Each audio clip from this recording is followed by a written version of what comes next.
Assalamualaikum warahmatullahi wabarakatuh. Perkenalkan, nama saya Putri Nabila, NIM 23308111063. Saya dari kelas 6D Administrasi Bisnis, jurusan keterampilan marketing. Di sini saya akan menjelaskan tentang pengertian politik bisnis. Apa sih itu politik bisnis atau strategi politik korporasi? Nah, adalah serangkaian tindakan, strategi, dan taktik yang digunakan oleh perusahaan untuk mempengaruhi proses pembuatan kebijakan publik, regulasi, dan lingkungan politik di suatu negara. Nah, tujuannya tuh untuk apa sih?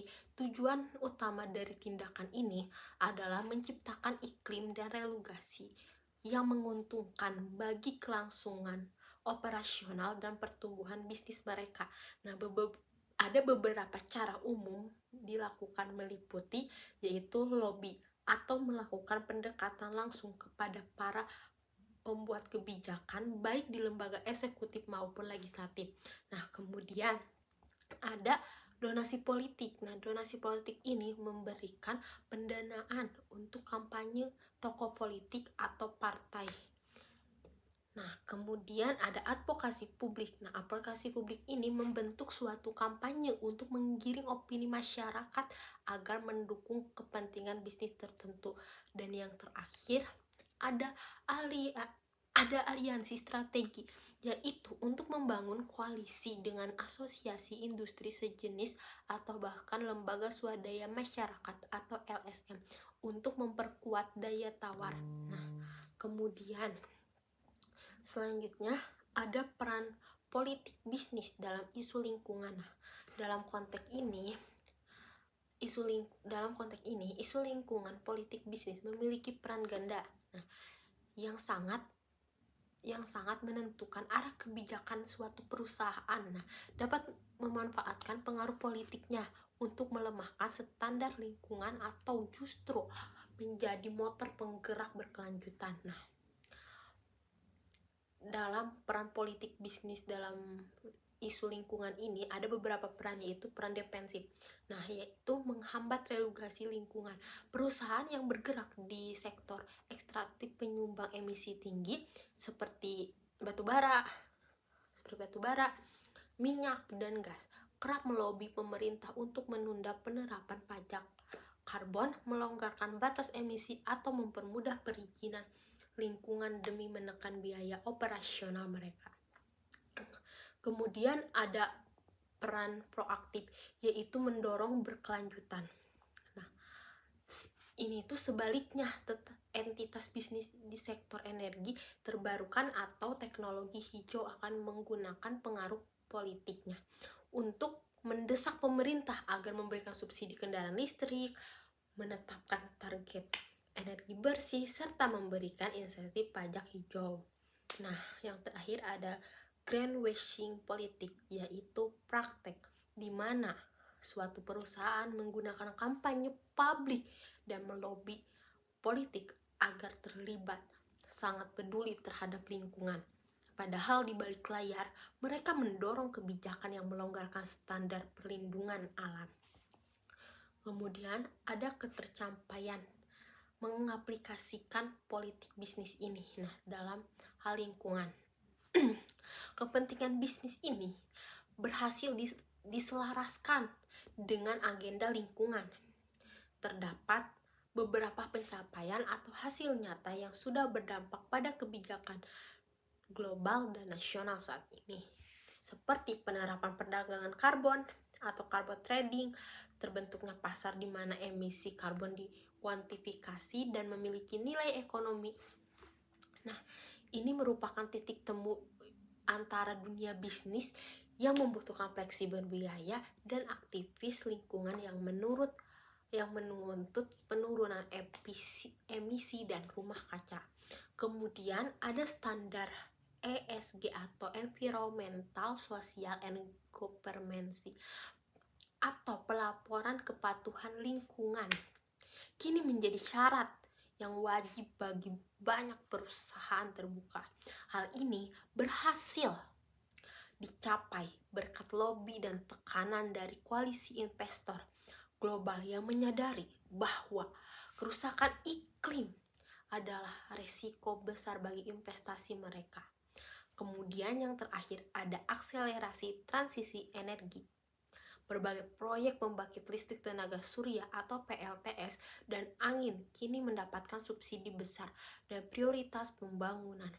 Sebagai hasil dari keberhasilan industri, energi hijau meyakinkan pembuat kebijakan mengenai potensi ekonomi di masa depan. Adapun hambatan dan solusi proses politik bisnis dan lingkungan ini.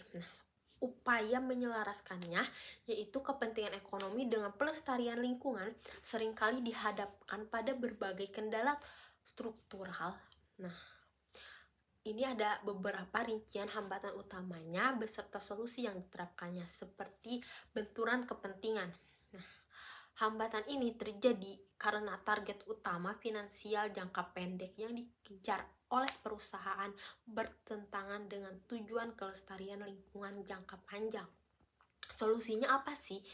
Solusinya ini menerapkan integrasi standar ESG secara ketat. Otoritas keuangan harus membuat regulasi yang mewajibkan suatu sektor perbankan dan investor untuk membatasi atau menghentikan aliran dana kepada perusahaan yang terbukti melakukan perusakan lingkungan.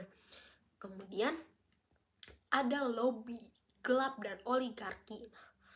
Praktik donasi ini yaitu donasi kampanye secara tertutup dan lobby-lobby yang tidak transparan seringkali membuat pembuat kebijakan berutang budi pada kelompok pembisnis tertentu. Akibatnya, regulasi yang disahkan cenderung melindungi kepentingan perusak lingkungan.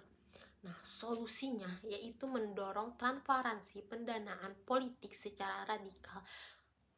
Negara perlu menegakkan undang-undang yang wajib publikasi aliran dana lobby korporasi serta transparansi penuh atas dana kampanye partai politik agar diawasi oleh publik. Kemudian ada asimetri informasi.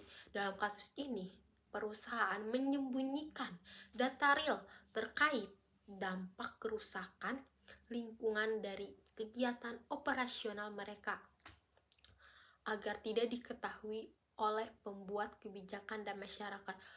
Solusinya apa sih? Solusinya yaitu wajib atau mewajibkan audit lingkungan yang sepenuhnya independen. Proses penyusunan analisis mengenai dampak lingkungan atau AMDAL dan evaluasi dampak harus melibatkan pakar akademisi independen serta LSM di lingkungan. Bukan hanya bergantung pada laporan dari konsultan yang dibayar oleh perusahaan sendiri. Dan yang terakhir, ada birokrasi yang lambat dan ego sektoral. Kebijakan pro lingkungan kerap kali jalan di tempat karena lambatnya proses birokrasi serta adanya benturan kepentingan antar kementerian.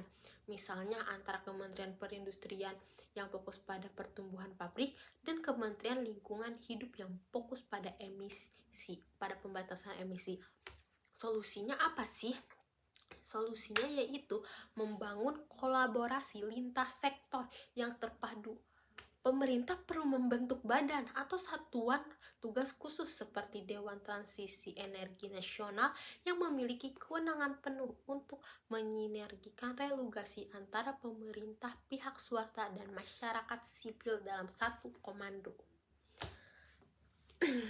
Mungkin cukup sekian penjelasan dari saya tentang materi topik 11 ini. Mohon maaf bila ada kata-kata yang kurang berkenan di hati atau ada kesalahan-kesalahan yang saya jelaskan. Sekali lagi mohon maaf dan terima kasih. Wassalamualaikum warahmatullahi wabarakatuh.